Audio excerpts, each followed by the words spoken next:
এইখানে একটা জায়গা ও নিজের বানাতে পারে, হয়তো ভেবেছিল, আমি জানি না। তো যেটুকু করতে পেরেছি, তো সেই জন্য অসংখ্য ধন্যবাদ। এরকম করলে কেন তার আগে গৃহস্থ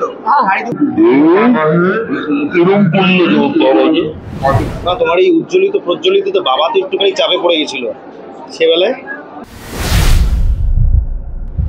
আন্টির কাছে যাবো, প্রথমে নানা হে, তারপরে গিরগিটি আছে, পরপর তিনটি ফিল্মের আছে, নারী দিবস থেকে গৃহস্থ স্পেশাল স্ক্রিনিং।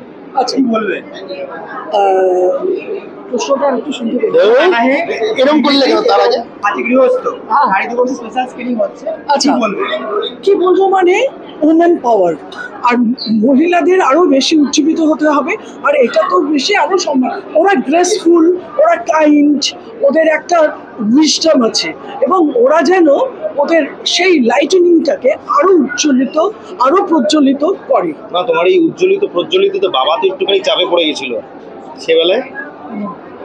আচ্ছা, পরে গিয়ে বলবে ভুবন এইগুলো কেন ক্যামেরার সামনে বলি। তিনটে ছবি একসাথে মুক্তি পেলো, এবং এটা ওর এতদিনের জার্নি, যে ফলে আমাদের বারবার বলে যে যখন বড় বড় পোস্টার দেখতে পাই রাস্তায়, সেই জার্নিটা যদি বলো কেমন লাগছে? বাবা, এ তো ভাষায় ব্যক্ত করা যাবে না। পরপর 3 দিন যাচ্ছি, আমার তো মানে দিন রাত একটা সবসময় একটা উৎফুল্ল ভাব থাকছে, একটা আনন্দিত থাকছি। তার কারণ এটা মানে সত্যি একটা কথা বলবো, আমার জীবনে প্রত্যেকে জায়গায় সম্মান রেখে আমি আজ পর্যন্ত কোনো শিল্পীকে পরপর 3 দিন 3টে ছবি তার রিলিজ করেছে। আমি অনেক দূর দূরান্ত বুম্বাদা করেছি, বুম্বাদার একসঙ্গেই। হ্যাঁ, আমি সেটা অনেক যুগ আগে পরপর সিনেমা হলে ওনারই ছবি চলছিল, সেটা তো অনেক আগে, কিন্তু আমি এই জেনারেশনে বলছি। তুমি এমন কন্ট্রোভার্সিয়াল কথা বলে নিও না, এটা মানে আমি এটা আবেগের কথা, আবেগই তো ঠিক আছে, আবেগের কথা বলছি যে এটা মানে কি দারুণ গর্বের ব্যাপার, আনন্দের ব্যাপার। আমার সারা দিন আমি খুব আনন্দিত থাকি। আমি ওকে বলেছি, তোর যত কাজ হবে, আমার কি করতে হবে না করতে, কিচ্ছু করতে হবে না, আমার আয়ুটা বেড়ে যাচ্ছে।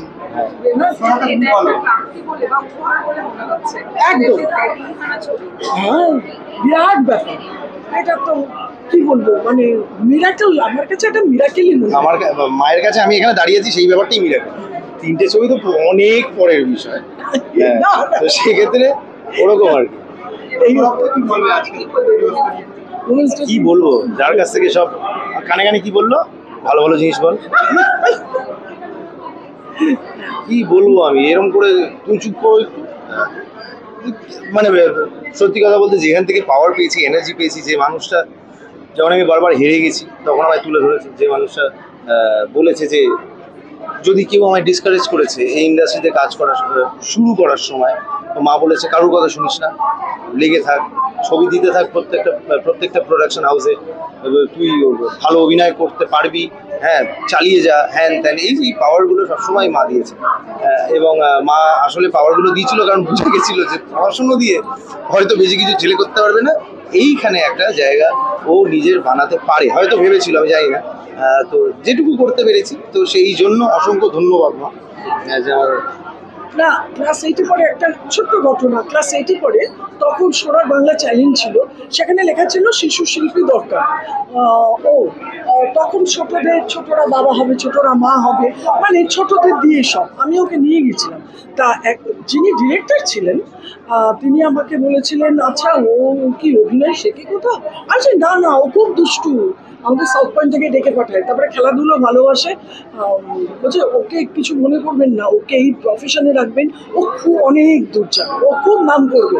আমি বলছি, একে তো দুষ্টু, করতে ভাল লাগে না, তারপরে এইটা অভিনয় শেখানো, মানে না, গুলি মারুন, পড়াশোনা গুলি মারুন, ওকে অভিনয় এই প্রফেশনেই দিন। আমি তার কথা এখনো মনে করছি, মানে উনি কতটা দূরদর্শী, যে এই কথাটা বাচ্চা ছেলে তখন খুব ছোট, 6-7-এ পড়ে, 8-এ পড়ে, 6-8-এ পড়ে। তা তখন আমি 3 দিন ছুটি হয়েছিল, আর একটা মজার বিষয়, 3 দিন ছুটি, 2 দিন ছুটি করেছিলাম, 2 দিন শুটিং ছিল, 2 দিন টানা শুট করেছিলাম। এবং স্কুলে গিয়ে পরের দিন যখন স্কুলে বলছে যে কেন তুমি অ্যাবসেন্ট ছিলে, তখন আমি বলেছিলাম আমি শুটিং করছিলাম, মানে ব্যাপারটা সবাইকে বোঝানোর জন্য বিশাল ঝাড় খেয়েছিলাম। এবং তখন একজনের এক্সাম্পল দেওয়া হয়েছিল, বলেছিল যে শাশ্বত চ্যাটার্জিকে চেনো? আমি বলছি হ্যাঁ চিনি তো, স্টার, তো বলছে উনি সাউথ পয়েন্ট থেকে কিন্তু পড়াশোনা কোনোদিন ফাঁকি বেড়ায়নি, তিনি এত বড় হয়েছে। পরে গিয়ে অপুদাকে জিজ্ঞেস করি তুমি কোনোদিন কি পড়াশোনা ফাঁকি দাওনি, তোমার জন্য আমায় ঝাড় খেতে হচ্ছে, সব মিথ্যে কথা, ডাহা মিথ্যে কথা, এর বেলায় বিষয় হয়েছে। হ্যাঁ, এই হচ্ছে ব্যাপার। বিনোদন জগতের সব খবরাখবর সবার আগে পেতে সাবস্ক্রাইব করুন বিনোদন চিত্র ইউটিউব চ্যানেল আর পাশে থাকা বেল বাটনটি ক্লিক করতে ভুলবেন না।